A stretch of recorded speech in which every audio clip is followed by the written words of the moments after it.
Laurent, tu vas nous parler de virus B et de virus C dans la même minute vidéo. Un message pratique pour le virus C, mais qui je crois est important. Et puis une information pour l'avenir de la prise en charge du virus B peut-être avec un nouveau marqueur. Peut-être, oui. Oui, j'ai retenu en fait deux travaux, mais sur des messages très courts.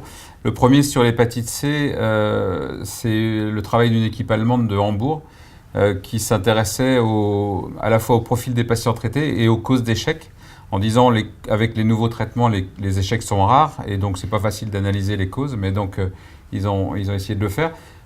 Ils ont pris tous leurs patients traités par les nouveaux antiviraux depuis début 2014 jusqu'à fin 2016. Donc c'était 215 patients qui avaient été traités.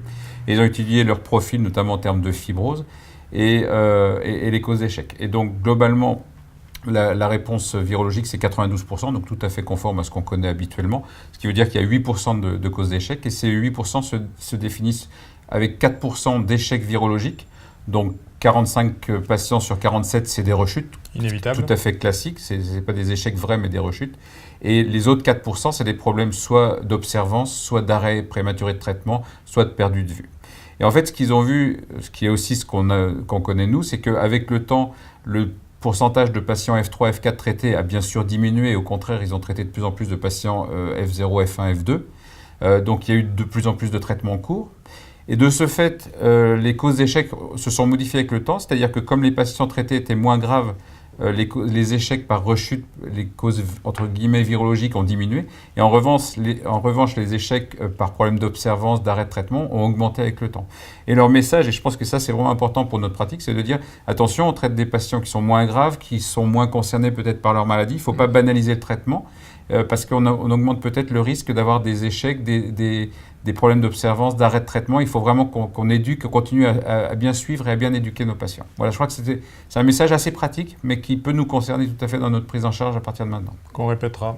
Et voilà. Un nouveau marqueur pour le virus B. Et alors, pour l'hépatite B, j'ai vu un travail parce que il y a un nouveau marqueur que je ne connaissais pas, qui a été d'ailleurs présenté dans les nouvelles recommandations comme les marqueurs qui pourraient être utilisés ultérieurement, qui est alors en anglais, le HBC Related Antigen, donc antigène rapporté à la capside.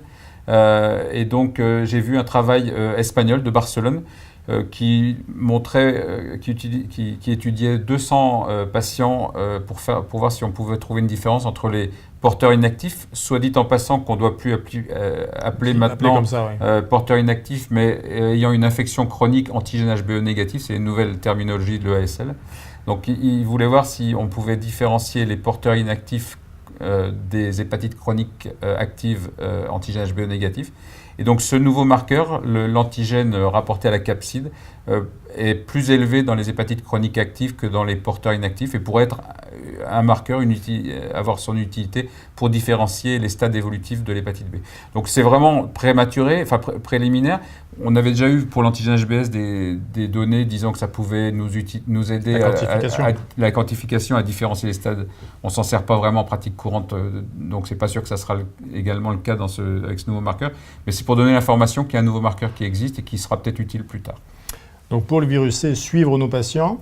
Ceci dit, il y avait un travail mongol, parce que comme quoi le ASL attire du monde, un travail mongol qui montrait qu'il n'y avait pas de différence de résultat entre les patients à qui on prescrit le traitement et qu'on revoit à la fin du traitement, ou les patients suivis régulièrement.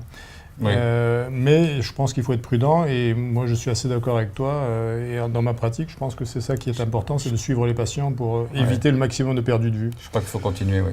Et pour le virus B, tu l'as signalé, c'est déjà disponible sur le site de l'EASL. Les recommandations de traitement européennes sur le virus B sont actualisées, sont parues hier et sont disponibles et mentionnent ce dont on a parlé hier avec Thierry concernant l'arrêt des analogues au bout d'un certain temps et qui mentionne ce nouveau marqueur dont tu nous parlais. Merci Laurent. Merci.